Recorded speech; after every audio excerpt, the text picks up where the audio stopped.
We woke bright and early and walked next door to explore the small but impressive Cabana Museum, loaded with mummies and artifacts from the nearby Pashash, before packing up and setting off for the day.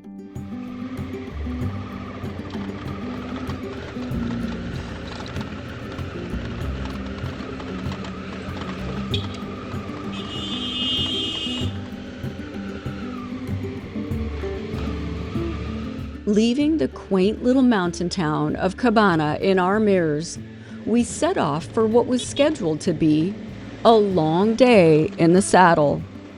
And that was before we hit the first of many road rage-inducing construction delays. All right, well, it looks like we're going to be stuck here for a half hour.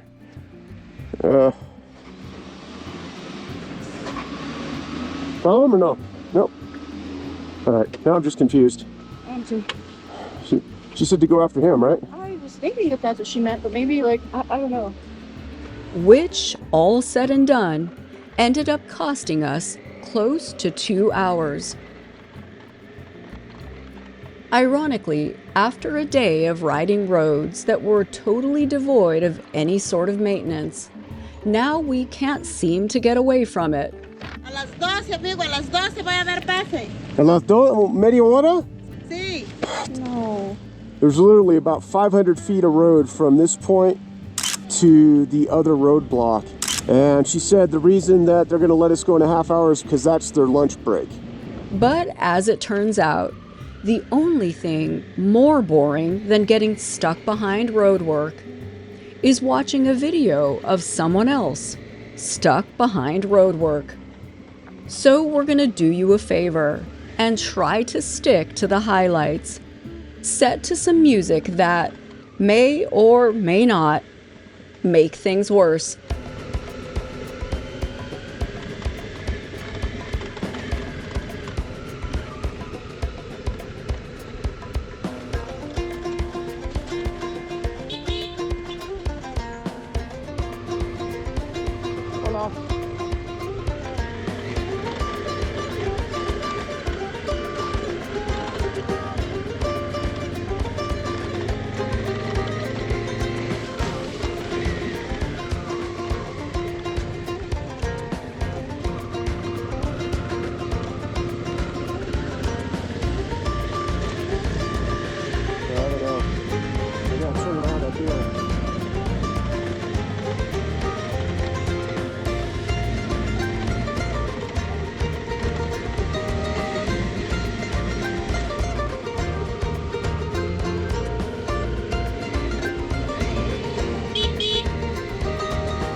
This is what I say, we cross the river down there at the bridge, and then we go up all that.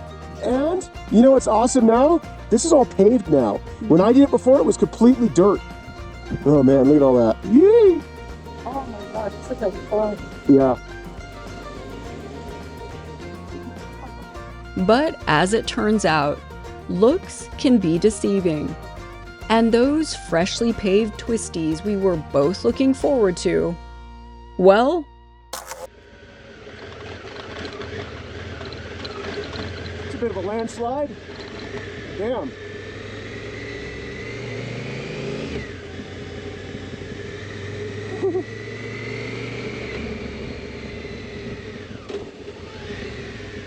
Hold on. Wouldn't it be awesome if they left all the corners unpaved? It was just the straightaways that were paved? What the f***?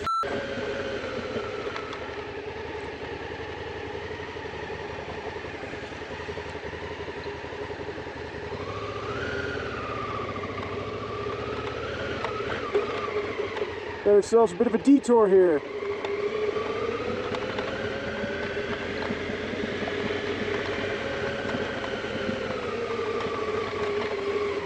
rocky. It went on like this, inexplicably, for the 24 or so switchbacks all the way down the mountain to Rio Tablachaca.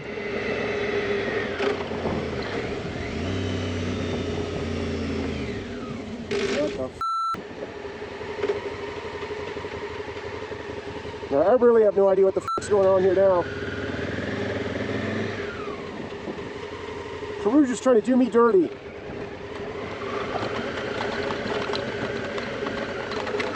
This is like the world's most confusing roadworks project. I don't know what's going on here.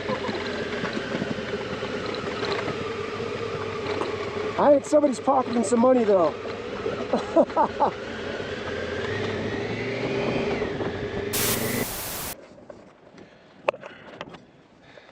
I'm no civil engineer, but I got some questions.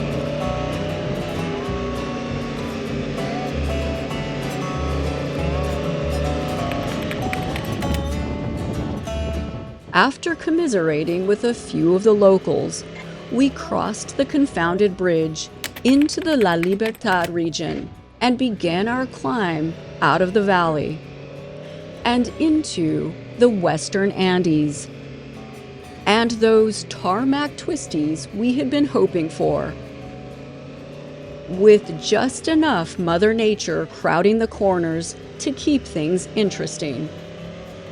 Because in the Andes, there's no stopping nature.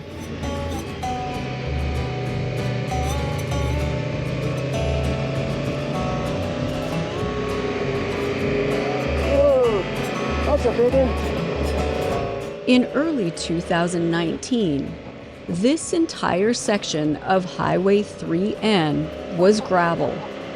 Some 5 years later, the mountains have conspired to erase whatever progress our hapless species has managed to eke out, burying the road as fast as we can build it.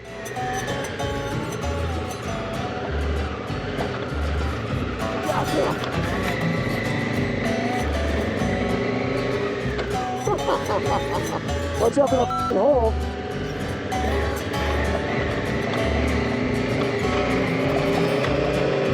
Hold on. But all things considered, it was fun while it lasted, God almighty. which was all the way to Moyepata.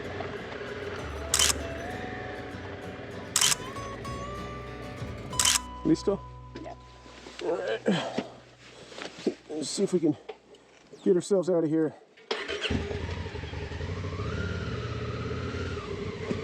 Hola.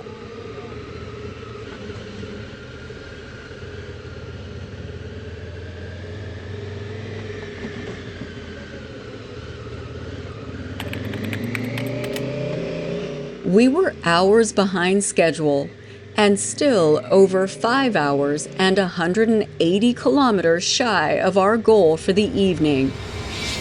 Huamachuco, following the surreptitious 3N. But good old Google found us a shortcut north out of Santa Clara de Tulpo that would shave 90 minutes and 100 kilometers off the journey, which was just what the doctor ordered, or so we thought. So we set off through the backroads in search of the elusive Route 944, our shortcut, which, once we found it, was marked with this sign, which caught our attention because it was the first warning sign of its kind we had seen in all of Peru. And given the roads we had ridden thus far, That's really saying something.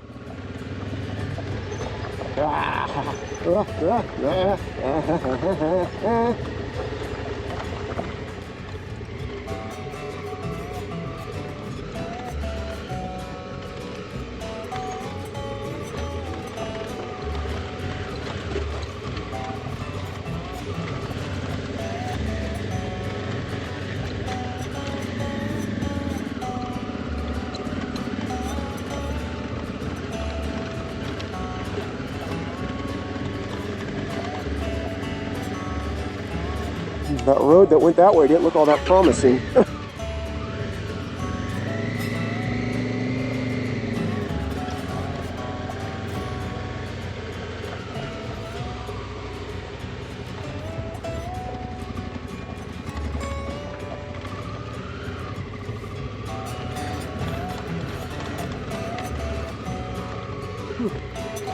Soon after riding past the local Polideportivo and an abandoned airstrip, our shortcut disintegrated into a series of braided detours and bypasses.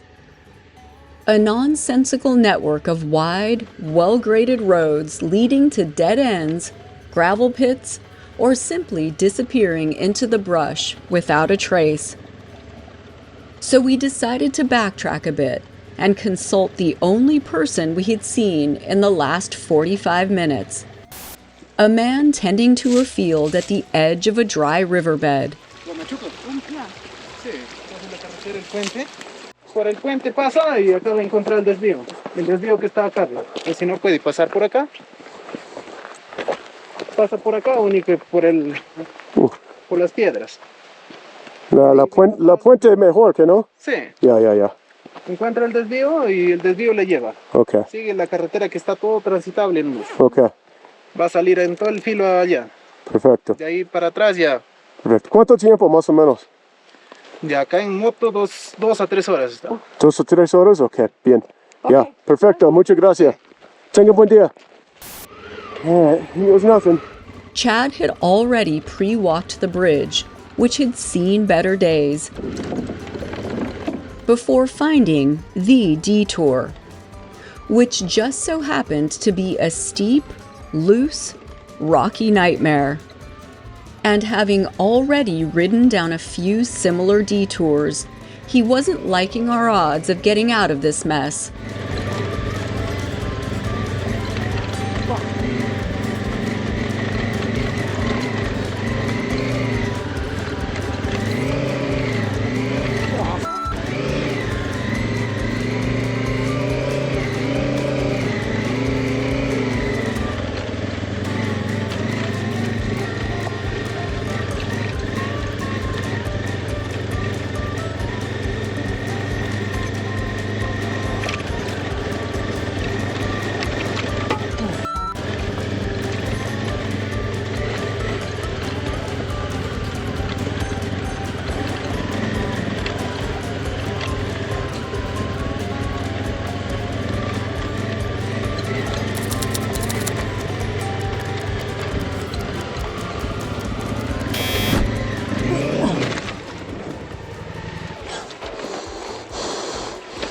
Dude, I think we're f***ed. This road is shit.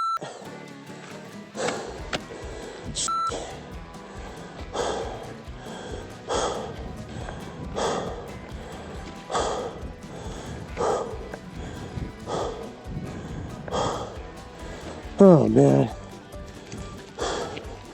this is going both ways.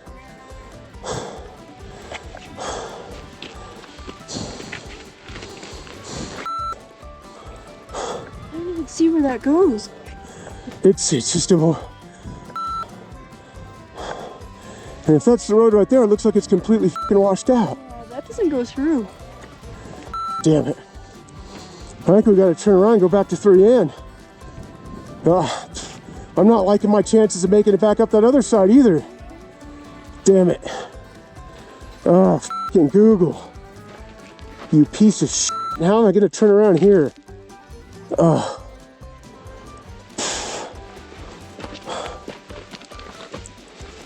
Damn it.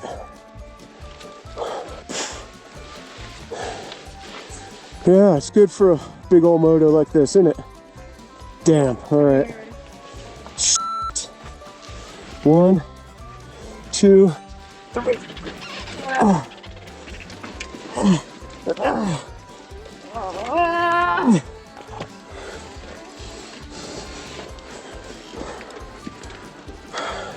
How the hell am I going to turn around?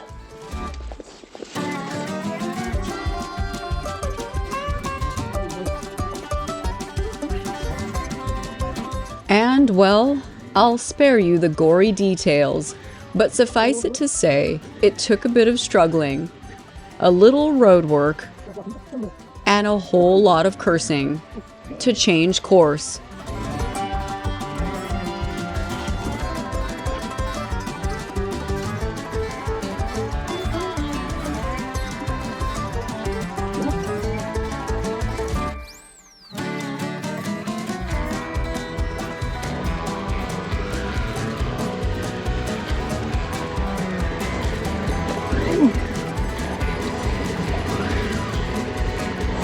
Hell.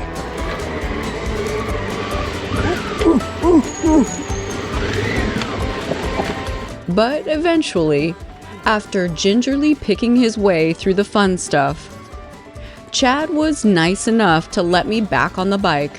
Alright, I think you can ride it until we get to that loose on the other side going uphill. Yeah? Whereupon we were immediately chased by a dog before managing to find something that resembled a road. I think that's the worst of it. Sorry, I crashed you. It's okay. Oh, alright, thanks for the help. Really? Mm-hmm. And it was just about then our last GoPro battery.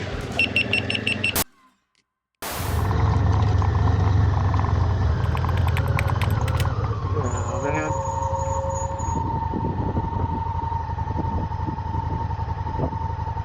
Google.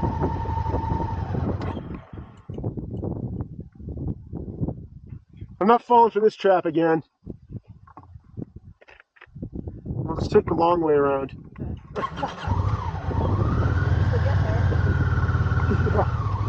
Maybe.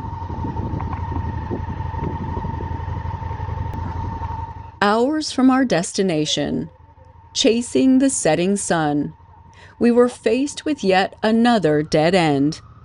When, off in the distance, we spotted something resembling civilization and set a beeline down the hill, where the local police were kind enough to escort us to the city's Hotel de Turistica.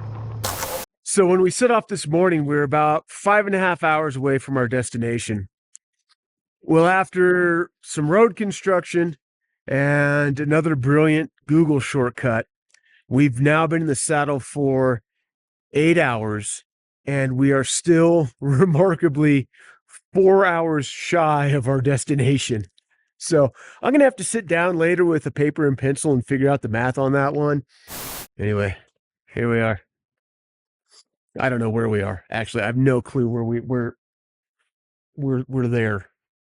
We're Hotel de Turisticas and some other word I can't pronounce. So I really don't know where the hell we are, except for we're 4 hours shy of where we're supposed to be. I know that much. There's Rose. Hi, Rose.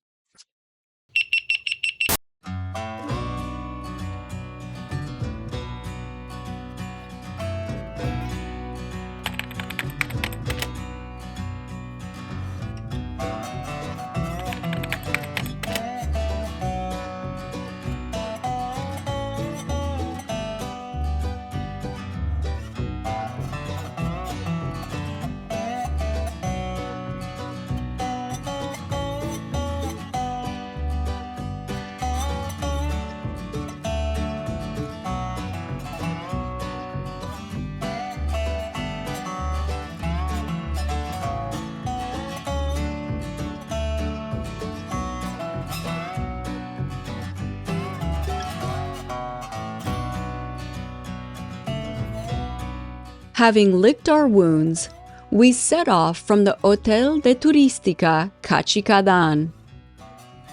Foregoing the modern route-finding marvel that is Google, we elected instead to retrace Chad's original 2019 route to the ruins of Markawamachuko.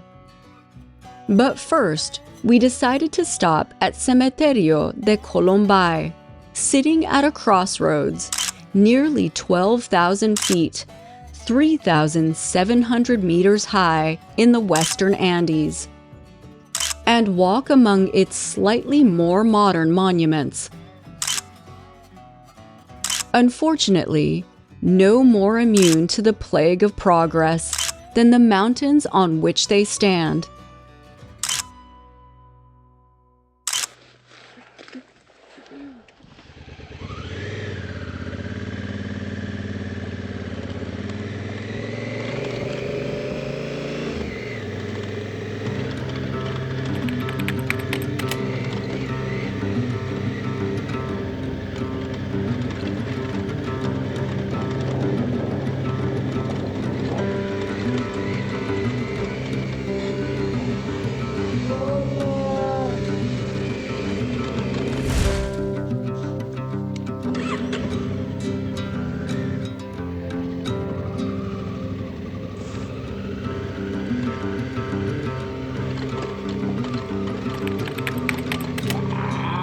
It's loose.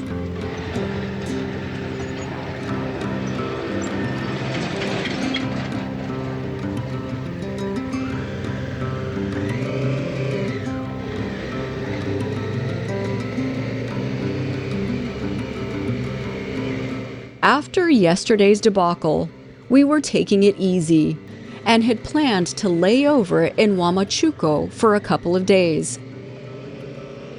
But not before a quick detour to Markawamachuko, an impressive archaeological site dating back to 400 CE, sitting high above the modern-day provincial capital.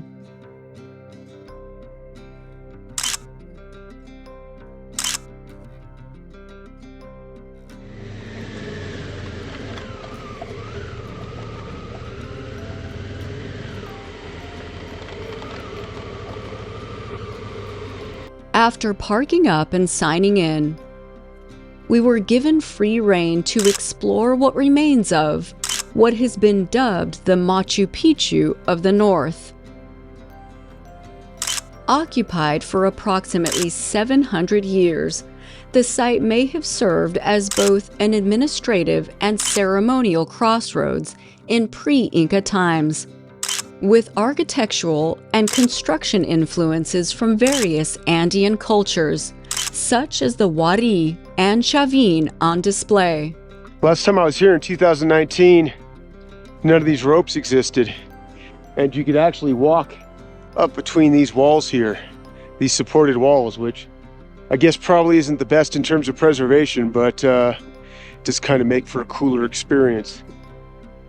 Everything's unfortunately roped off now, or fortunately, depending on how you look at it. Like I said, I suppose it's a good thing, but it was nice to get in before all this was roped off, where you could just kind of wander around and look at things.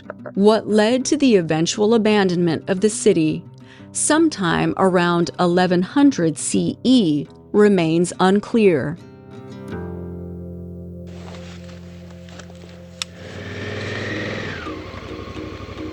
After a quick tour, we mounted back up and set our sights on Huamachuco's unique Plaza de Armas, where Chad even managed to find Hostal Nochebuena, his accommodations 5 years prior, and, unbeknownst to us at the time, our home for the next few days.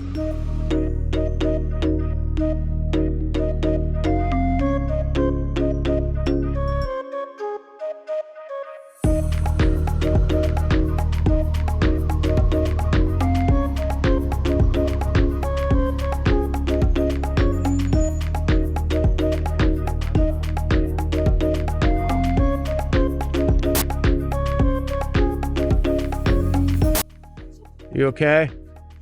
All good. Yeah, thanks for being such a badass. Here. Yeah. I think you had to walk like a kilometer today when I wouldn't let you ride on the bike anymore. Yeah, there was some unintended exercise done by me, but that's all right. Yeah. Those map holes at Google owe me a mother effing explanation.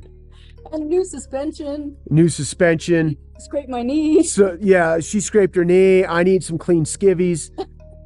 This is just, yeah, I don't know. Misadventure riding at its finest.